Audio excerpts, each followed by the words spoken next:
focusing on this 10th anniversary, and I'll tell you a secret. We have a cool little logo that says Marvel Studios, the first 10 years. That was directly ripped off of my very positive memories of 1987 and Star Wars, the first 10 years. There wasn't much. Entering the dark times, as collectors call it, when there wasn't a whole lot of stuff. Bendham's came up, and I remember thinking, well, the Star Wars figure on a shelf. Bendham's are not great, but we were desperate in the dark times. But Lucasfilm acknowledged the 10th anniversary, and they called it the first 10 years, which got me excited as a fan to think, well, there'll be more. It must be the first of many. And it took many years to fulfill that. But as we were saying, let's celebrate our 10th anniversary, and I was trying to come up with a tagline, we just stole it from the Star Wars anniversary. Amazing. What I love is you were brought on specifically because you had already known this universe. You were already invested in Marvel Comics. I knew these types of characters. I didn't know as much as I know now, but I knew I wanted to work on these kind of movies, mainly because of this movie. And over the years, the actors have become marquee names because Robert Downey Jr. and Chris Evans and Hemsworth and Scarlett have all become megastars. But at the time, we really believed, let's find the best actors for the parts. Not dissimilar from a little movie 40 years ago that found great new actors who became icons and stars. You cite as sort of an influence for you a book that's very important to a lot of people, which is the source book for the Star Wars tabletop game. Absolutely. I was never a big role-play gamer, but when that came out, I was the kid that kept playing with Star Wars toys, maybe a little longer than the other kids did. Same. So I was 10 years old when Jedi came out, had all those. The Power of the Force line came out in '85, so there hadn't been a Star Wars movie in a couple of years. And as you know, that's when Kenner stopped making it. The Power of the Force line was the last line they did. I got all those. And I was like, where's everybody going? Yeah. No, there's still Star Wars. I have a Starlight Pit in my backyard. Where's everybody going? And I think it was around that time, probably in '85, that the West End games came out. And I read it cover to cover, and it was a wealth of new information. And one of the great things about Star Wars, and one of the things I think that's great about the Marvel characters from the comics and what we try to emulate in the movies, is if you're the kind of person who wants to go see it on opening weekend, our job is to make sure you have a great time. If you want to see it a second time, our job is to make sure there's more there. Third, fourth, fifth time, still more there. And even the deeper you go, there'll be things to reward you. And I learned that directly from Star Wars and from those West End source books. Yeah. Reading about the real names of all the Cantina characters. I didn't know they had names. This is unbelievable. And then when the Power of the Force 2 line came out in '95, learning more names and more backstories. Hammerhead has a real name. Walrus Man has a real name. Right. And a real backstory and real history. And keeping track of that is not as complicated, I think, for us as it is for Star Wars. We've got 10 years. Star Wars got 40 plus years. But it really comes out of each individual film and what's best for each individual story that we're telling. Kevin Feige, thank you so much for coming by. Congratulations on the first 10 years. Welcome back, everyone. It's Charlie. We have to talk about Kevin Feige doing a Star Wars movie. I know you have thousands of questions. What does this mean? What is the movie going to be like? Is it going to be a new trilogy? Is it just going to be a one-off film? Why, of all people, did they pick Kevin Feige to make a Star Wars movie? So some of these questions are actually really easy to answer, but we'll break it down. We're doing an Amazon giveaway. All you have to do to enter is be a subscriber and leave your best theory about what Star Wars Episode 10 is going to be about.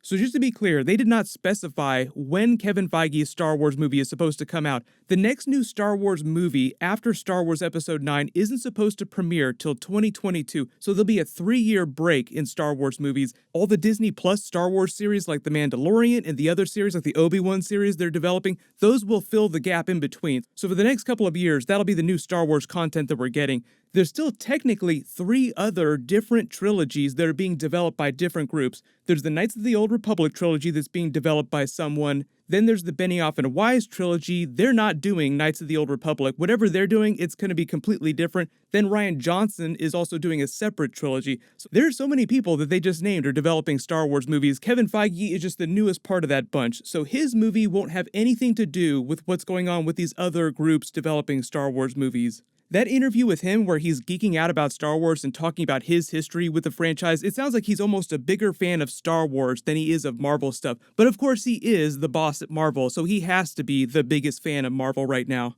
But I think a lot of people just saw the news headlines that Kevin Feige was tagged by Disney to do a Star Wars movie, and they didn't really understand his history with the Star Wars franchise.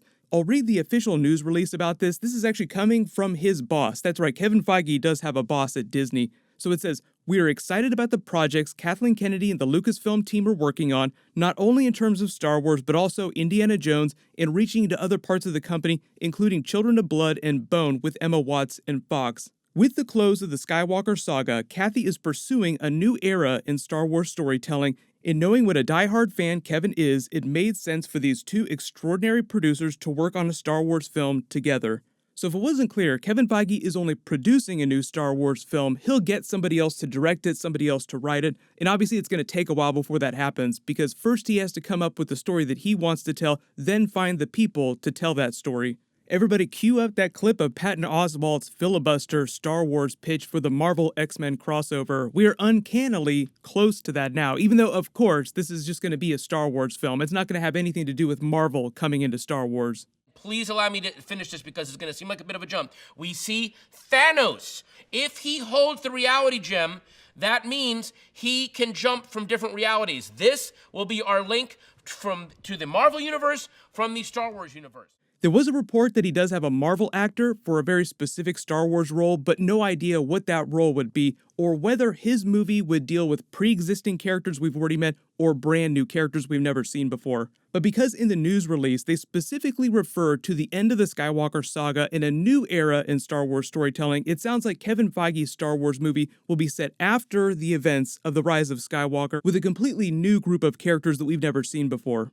I think the only way his movie winds up being Star Wars Episode 10 is if they aren't quite as sure with what the other groups are developing in terms of their Star Wars trilogies. I would love for Star Wars Episode 10 to be the first in a new Knights of the Old Republic trilogy, but they probably won't announce what Star Wars Episode 10 is going to be until they actually start casting it to the last possible second that they can reveal something. If you're worried at all about Kevin Feige and the Marvel people stepping into Star Wars, like there are a lot of people who are just fans of Star Wars and don't like the Marvel movies, you just have to understand what a huge geek about Star Wars Kevin Feige is. If he were not working in Hollywood, he would be running his own YouTube channel talking about Star Wars toy collecting. Like during the interview that I tagged at the beginning of this video, he talks about collecting Star Wars toys during the dark times when there was no new Star Wars movies, and it was before they started doing the expanded universe books. Back in 2016, there was an interview he did for Captain America Civil War where he talks about being a Star Wars fan. He said, "I have two jobs, running Marvel, being a big Marvel fan, and being a Star Wars nerd. Those are my two jobs.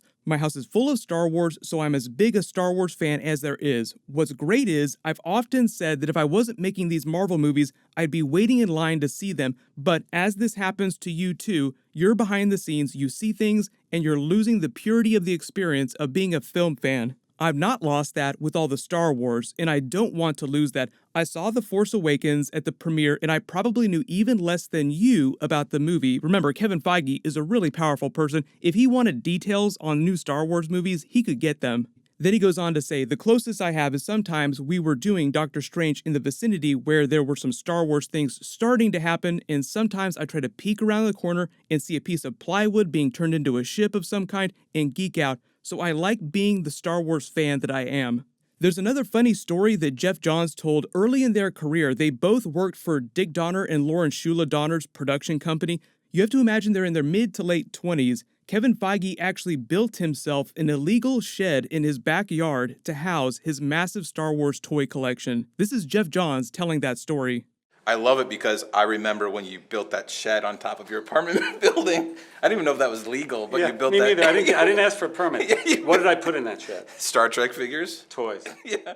I think the takeaway from all this is that a lot of people just didn't realize what a big Star Wars fan he is and how close he is to the franchise, because most people only talk about Marvel stuff when they think of Kevin Feige. So I have no doubt that he treats the franchise with reverence, and whatever story he does tell, it'll at least be entertaining in a fun movie. So we have no idea who the characters are going to be yet. It'll probably be a year or so before we get any more news about what that's going to be. Usually the timeline is they announce producers come onto a project, then about a year later they hire the directors, they hire the writers, they work for another year on the story, then they go into production. So it's going to be a while before we get a whole bunch of news about this brand new Kevin Feige Marvel Star Wars movie. But if there was any confusion about it, it's not Marvel crossing over with Star Wars, it's just Kevin Feige's creative making a Star Wars project. Fun fact too, because he's such a big Star Wars fan, a couple years ago, he almost left Marvel because there was so much friction between him and the Marvel CEO, so he almost decided to quit Marvel Studios. At that time, he was also considering taking over Star Wars. Obviously that didn't happen, and Disney cleaned up the friction between him and the Marvel CEO, and Marvel Studios spun off into its own little entity, so now he gets to do whatever he wants with the Marvel movies. But for a very brief period, you almost had Kevin Feige running Star Wars. There'll be a whole bunch more Star Wars Episode 9 trailers coming in the next couple of months, and obviously The Mandalorian will be starting on November 12th. I will be doing weekly episode videos for that and Easter eggs. Congratulations, Z Rizzle, you're the giveaway winner from my last big Marvel video. Please email me on the About page of my channel so I can get your details. Everybody click here for the deleted Spider-Man Far From Home post-credit scene and new Venom 2, and click here for my new Avengers Infinity Saga trailer and Marvel Phase 4 trailer. Thank you so much for watching. Everybody stay awesome. May the Force be with you.